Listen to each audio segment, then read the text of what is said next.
yan, ang nangyari po kanina ay dala lang po ng bugso ng damdamin ni Manuel, hindi ba na hindi naman po namin, kasi hindi nga scripted ito, no? Hindi naman yung talagang emosyon na lumabas kay Manuel na hindi natin kayang pigilan, hindi ba? Pero nangyari na at nangyari, pero marami na po rin kami kasi na-encounter na tulad nito sa amin pong programa.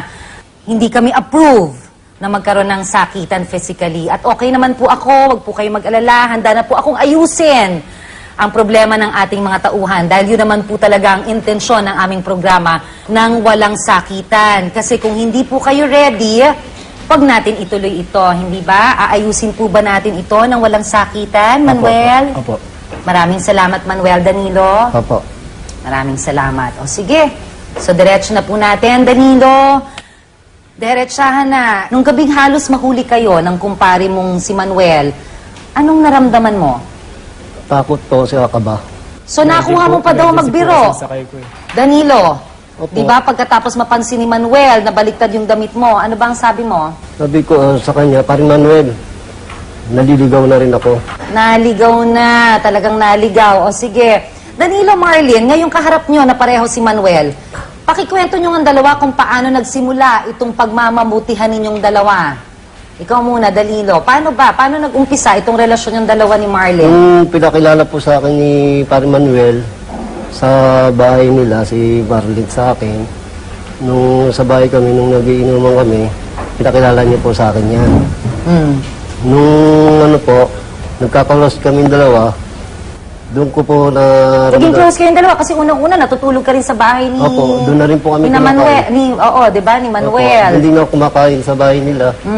Pag linggo wala po siya, banding po kami dalawa ni paring Manuel. Doon din po kami na ano, kaysa sa labas pa kami mag-inuman, dito na rin kami sa bahay. Sa bahay kayo nagiinuman, Opo. hindi sa labas, hindi ba? Opo. Hanggang sa nagbabanding na rin kayong dalawa ni Marlene. Opo, Tama opo. ba? Ikaw, Marlene, anong kwento mo? Paano nag-umpisa kayong dalawa ni Danilo? Yun nga po, nung pinakilala po ni Manuel sa Danilo po sa akin, nung dinala po niya sa bahay, doon po kami nagkakakilala at nagka-close na rin po kami. After nung nahuli kayo, anong sunod na nangyari? Yun nga po, pumupunta po siya sa pinapasukan ko, nakikita po kami dalawa at hindi rin po namin napansin na bigla pong nakita kami ni Manuel at lumapit po at biglang sinalang po sinapak si Danilo. Pagkatapos ng suntukin ni Manuel, ano ang nangyari? Danilo, nung sinugod ka, tapos pinagsusuntok ka, hindi ba? Nawat po ni Marlene, tapos nilayo na lang po ako. Inilayo ka lang ni Marlene. Opo. At sinabi niyang umalis ka na. Opo. Danilo, ang sabi ni Manuel sa amin, higit pa raw sa kumpare ang turing niya sa'yo. Para na daw kayong magkapatid. Opo. At ito pa, bago dumating sa buhay niya si Marilyn, ay magkaibigan na talaga kayong dalawa. Tama ba? Tama po, ma'am. Hindi ba? Ganon kayo Hindi ko po siya ka-close? tinuring na iba. Parang kuya ko na yan eh. Parang hindi na kuya nga kami na. magkuya. Parang natural na magkapatid lang. Halos magsing edad na lang ang turingan namin. Hindi ko At alam bago- na ganyan gagawin mo sa akin eh. So yun nga ang tanong ko, Diba? bakit mo nagawa yun? Hindi mo ba binigyang halaga ang pagiging magkaibigan nyo na matalik? O sabihin na natin parang magkapatid na yung kapatiran yung dalawa? Hindi ba sumagi sa isip mo yon, Danilo? Question lang. I'm sure lahat ng nanonood ngayon yun ang gustong malaman. Hindi mo ba kinonsider ang pagiging magkaibigan yung dalawa Hindi ko na rin po naisip ni Manuel? Hindi ko na rin po naisip yun. Dahil nagmahal lang po ako eh. Dahil nagmahal ka lang. Dami namang mamahalin. Bakit yung asawa ko pa? Parang hindi mo naman alam, di ba? Nagturingan tayong magkapatid. Hindi dapat parang kapatid mo rin yan. Hindi eh. Inahas mo ako eh. Inahas mo ako. Sa kwento nyo ngayon, Danilo at Marilyn, pagkatapos ng lahat ng nangyari, anong relasyon ang namamagitan sa inyong dalawa ngayon? Pero sasagutin nyo yan sa pagbabalik po ng personalan, ang unang hakot. Sige, Marilyn, sino si Daniel sa buhay mo? Sa personalan. Welcome back po mga kapuso. Magulong relasyon ng mag-live-in partner at magkumpare at kumare ang atin pa rin pong pinag-uusapan ngayong gabi. Kanina, Danilo at Marlene, meron akong naiwan na tanong bago tayo nag-commercial, ano? Matapos ang insidente ng suntukan, diretsahang tanong, Marlene, ano ba ang relasyon nyo ngayon ni Danilo? Magkasintahan po kami ngayon. Magkasintahan na kayo. Opo. So, ibig sabihin, nagkikita pa kayo. Opo. Gaano kayo kadalas magkita? 3 beses po sa isang linggo. 3 beses sa isang linggo. Saan ka nakatira ngayon? Sa nanay ko po. Sa nanay. Anong reaksyon mo, Manuel, sa sinabi ni Marlene na magkasintahan na silang dalawa ngayon? Ma'am, gusto ko lang malaman kung gusto niya maayos yun sa maayos pa yung relasyon namin. Wala naman akong tanggapin pa kita eh. Kung gusto mo lang maayos. Pero pababayaan kita, pamimiliin naman kita eh. Kung ayaw mo na sa akin, okay lang, tatanggapin ko. Manuel, may tanong ako sa'yo. Gusto ko lang malaman, ano? Gaano mo kamahal si Marlene? Higit pa sa buhay ko, ma'am. Higit pa sa buhay ko. Buong pagkatao ko, pinagtapat ko sa kanya. Alam niya lahat-lahat ng nalalaman ng lihim ko, lahat ng nasa pagkatao ko, alam niya. Minahal ko siya lang ganyan, hindi ko alam ang buong pagkatao niya. Wala akong tinanong sa kanya. Kahit ayaw niya magsalita, hindi ko siya pinipili. Mahal mo Tanggap ko siya. pa naman siya, ma'am, kung gusto niya akong balikan. O babalik siya sa akin. Tatanggapin ko. Open ka doon, ano? Tatanggapin ko, ma'am. Sige. Ikaw, Danilo. Gaano mo kamahal itong si Marlene? Mahal ko po siya, mahal na mahal ko po siya, handa ko po siyang pakasalan kahit saan po. Basta kami lang dalawa magkatuluyan. Itong nangyari sa kumpare niyong si Danilo, ang dahilan lang talaga ng nasira niyong samahan ni Marlene. Tama ba? Opo, ma'am. At wala na kayong ibang hindi Wala, pinagkakaintindihan. ma'am. Kasi, ma'am, ang ganda ng samahan namin. Bago kami matulog, naghaharutan pa kami, nag-uusap kami kung ano dapat namin gawin. Ang ganda, ma'am, eh. May Maganda ang bonding kami. relasyon niyo. Ito lang talaga ang nakasira nung pumasok si parang Pumasok na Danilo. Si parang Danilo, yan. Nagtuloy-tuloy na. Parang paunti-unti, tumatabang-tabang na siya namin. Etong si Manuel, first girlfriend niya, si Marlene. Kaya ganyan na lang ang emosyon at reaksyon niya eh, di ba? Naiintindihan natin lahat yun. Ito namang si Danilo, sa totoo lang, pangalawang babae mo pa rin lang sa buhay mo, itong si Marilyn. Tama ba ako, Danilo? Opo, Sa ma'am. naninig ko? Apo, ma'am. So, 2 lalaki ngayon sa buhay mo, Marlene. Ikaw ba, buo rin ba ang tiwalang ibinibigay mo sa kanila? Nung una po kay Manuel, tapat po ako. Pero nung nagkatagalan po, parang nawawala po yung katapatan ko. Pero sa kay Danilo ngayon po, mas tapat po ako sa kay Danilo kaysa kay Manuel. Tapat. Opo. Talaga. Opo. Naging diretso ka. Wala kang itinilihim. Tapat ka. Opo. Sige, Marlene. Sino si Daniel sa buhay mo? Yung anak ko po sa una po, Anak May mo anak ka sa una. Hindi ko, Ayos, manloloko hindi ka mo pala. sinasabi sa akin. Oo. Hindi mo inano? Danilo. Ganyan ka pala. Danilo, minahal kita, lalaki ganyan ka, ha? Ba't ganyan ginawa mo? Manloloko ka. May anak ka pa, lumabas na may anak ka. Ilang taon si Daniel? magpa-5 po. Magfa-5. Oh. Pagiging tapat ba na itago mo? Hindi po. Kahit na kay Danilo ang tungkol sa iyong anak? Sasabihin ko po sa kanya sa tamang oras at saka Kailan ba ang naghahanap lang po tamang ako ng oras, pagkakataon. Marlene? Kailan ang tamang oras, Marlene? Ngayon po, sabihin ko po sa Ngayon, sa so kanya kung wala ngayon. itong programang ito at hindi kayo nagkita-kitang tatlo, kailan ang tamang oras? Nagmukha lang kaming tangang dalawa. Ganyan ka pala. Manloloko ka. Gano'n lang ang kaibigan namin at magkumpare. Ganyan ka rin pala. Huwag ka na umasa ron. Huwag mo nang asahan yun. Ano yung huwag asahan? Huwag mo na asahan na magiging katulad ng dati.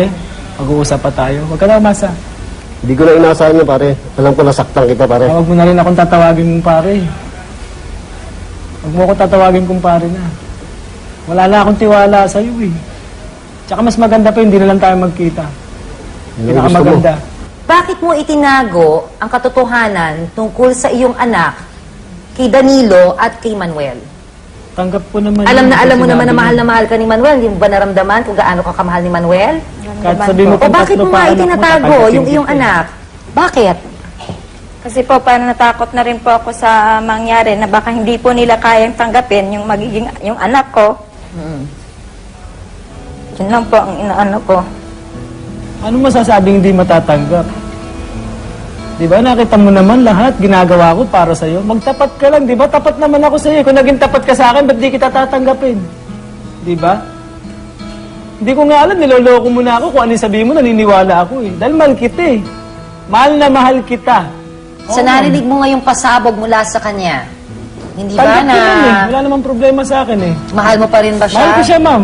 Mamili siya sa amin dalawa. Sa akin, sa kanya. Sasama siya sa akin, okay ma'am, tatanggapin ko. Dali niya yung bata rito, alagaan namin dalawa. Ikaw, Danilo, pagkatapos ng mga nalaman mong pasabog na ito, Mamaling po siya, dahil wala na po ako magagawa dahil ngayon ko nalaman na may anak siya.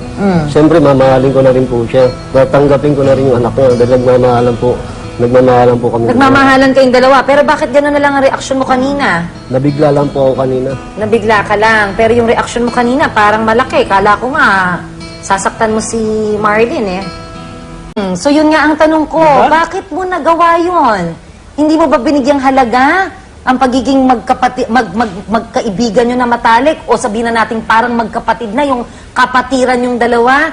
Hindi ba sumagi sa isip mo yon, Danilo? Question lang. I'm sure lahat ng nanonood ngayon yun ang gustong malaman. Hindi mo ba kinonsider ang pagiging magkaibigan yung dalawa Hindi ko na rin po ni naisip Manuel? yun. Hindi ko na rin po naisip yun.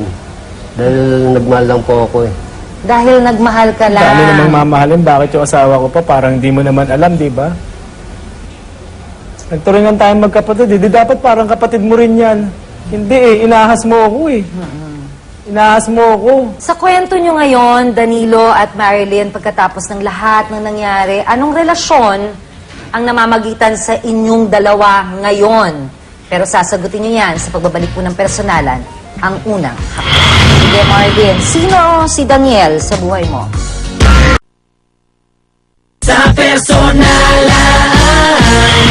Welcome back po mga kapuso. Magulong relasyon ng mag-live-in partner at magkumpare at kumare ang atin pa rin pong pinag-uusapan ngayong gabi.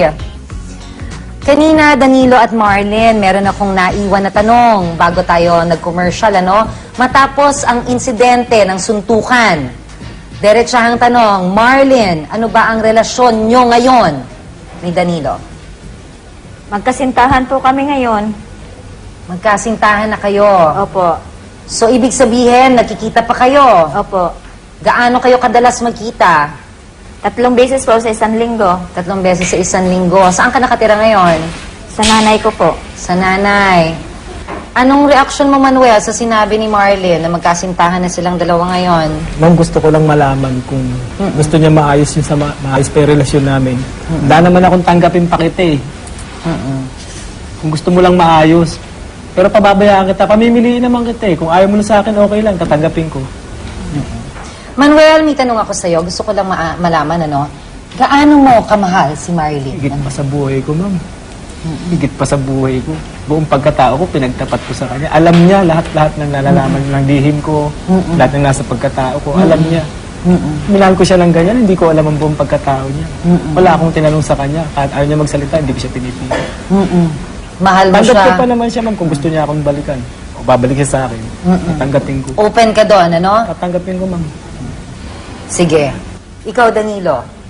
Gaano mo kamahal itong si Marlene? Mahal ko po siya, mahal na mahal ko po siya. Handa ko po siyang pakasalan kahit saan po. Basta kami lang dalawa magkatuluyan. Itong nangyari sa kumpare niyong si Danilo, ang dahilan lang talaga ng nasira niyong samahan ni Marlene. Tama ba? Opo, ma'am. At wala na kayong ibang hindi Wala, pinagkakaintindihan. ma'am.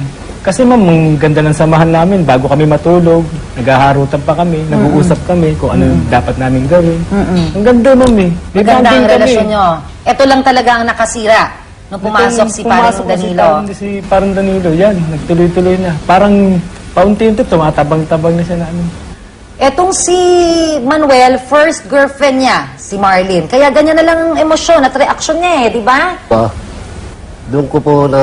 Naging close kayong dalawa kasi unang-una natutulog ka rin sa bahay ni... Opo, doon na rin po kami ni Manuel. kumakain. Oo, di ba? Ni Manuel. Opo, hindi na ako kumakain sa bahay nila. Pag linggo wala po siya, banding po kami dalawa ni Pari Manuel. Doon din po kami na kaysa sa labas pa kami mag-inuman, dito na lang kami sa bahay. Sa bahay kayo nagiinuman, Opo. hindi sa labas, hindi ba? Opo. Hanggang sa nagbabanding na rin kayong dalawa ni Marlene. Opo, Tama opo. ba? Ikaw, Marlene, anong kwento mo? Paano nag-umpisa kayong dalawa ni Danilo? Yun nga po, nung pinakilala po ni Manuel sa Danilo po sa akin, nung dinala po niya sa bahay, doon po kami nagkakakilala at nagka-close na rin po kami. After nung nahuli kayo, anong sunod na nangyari? Yun nga po, pumupunta po siya sa pinapasukan ko. Nagkikita po kami dalawa at hindi rin po namin napansin na bigla pong nakita kami ni Manuel at lumapit po at biglang sinalang po sinapak si Danilo. Pagkatapos ng suntukin ni Manuel, ano ang nangyari?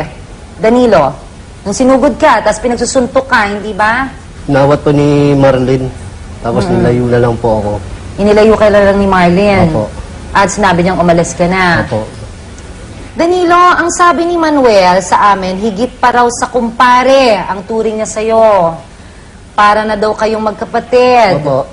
At ito pa, bago dumating sa buhay niya si Marilyn, ay magkaibigan na talaga kayong dalawa. Tama ba? Tama po, ma'am. Hindi ba? Ganon kayo Hindi ko po siya ka-close? tinuring na iba. Parang kuya ko na yan eh. Parang hindi na kuya nga kami na. magkuya. Parang natural na magkapatid lang. Halos magsing-edad na lang ang turingan namin. Hindi ko At alam bago- na ganyan gagawin mo sa akin eh. Naiintindihan natin lahat yon. Ito namang si Danilo, sa totoo lang, pangalawang babae mo pa rin lang sa buhay mo, itong si Marilyn. Tama ba ako, Danilo? Opo, Sa ma'am. naninig ko? Opo, ma'am. So, dalawang lalaki ngayon sa buhay mo, Marlyn. Ikaw ba, buo rin ba ang tiwalang ibinibigay mo sa kanila? Nung una po kay Manuel, tapat po ako. Pero nung nagkatagalan po, parang nawawala po yung katapatan ko. Pero sa kay Danilo ngayon po, mas tapat po ako sa kay Danilo kaysa kay Manuel. Tapat. Opo. Talaga. Opo. Naging diretso ka. Wala kang itinilihim. Tapat ka. Opo. Sige, Marlyn. Sino si Daniel sa buhay mo? Yung anak ko po sa una po, Anak May mo anak ka sa una. Hindi ko, Ayos, manloloko hindi ka mo pala. sinasabi sa akin. Oo. Hindi mo inano? Danilo. Ganyan ka pala. Danilo, Minahal kita, lalaki ganyan ka, ha? Ba't ganyan ginawa mo? Manloloko ka. May anak ka pa. Lumabas na may anak ka. Ilang taon si Daniel? magpa-5 po. Magfa-5. Oh. Pagiging tapat ba na itago mo?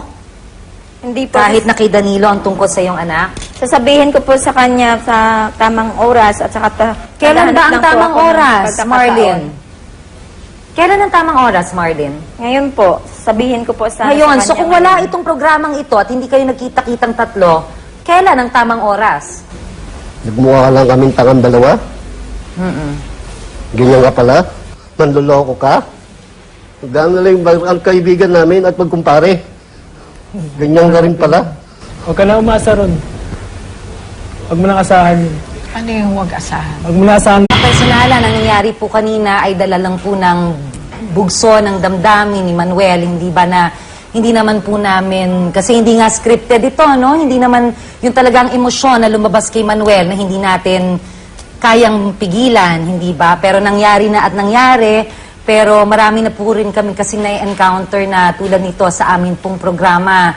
Hindi kami approve na magkaroon ng sakitan physically. At okay naman po ako, wag po kayo mag-alala, handa na po akong ayusin ang problema ng ating mga tauhan. Dahil yun naman po talaga ang intensyon ng aming programa ng walang sakitan. Kasi kung hindi po kayo ready, wag natin ituloy ito, hindi ba? Aayusin po ba natin ito ng walang sakitan, Manuel? Opo. Maraming salamat, Manuel. Danilo? Opo. Maraming salamat. O sige, so diretso na po natin, Danilo. Diretsahan na. Nung gabing halos mahuli kayo ng kumpare mong si Manuel, anong naramdaman mo? Takot po siya kaba. So nakuha mo pa daw magbiro. Sakay ko eh. Danilo, Opo. di ba pagkatapos mapansin ni Manuel na baliktad yung damit mo, ano ba ang sabi mo? Sabi ko sa kanya, Paring Manuel, naliligaw na rin ako. Naligaw na, talagang naligaw. O sige, Danilo, Marlyn, ngayong kaharap nyo na pareho si Manuel, pakikwento nyo ng dalawa kung paano nagsimula itong pagmamamutihan ninyong dalawa. Ikaw muna, Danilo. Paano ba? Paano nag-umpisa itong relasyon ng dalawa ni Marlyn? Nung pinakilala po sa akin ni Paring Manuel, sa bahay nila, si Marlene sa akin, nung sa bahay kami, nung nagiinuman kami, pinakilala niya po sa akin yan. Nung ano po, nagkakalos kami dalawa,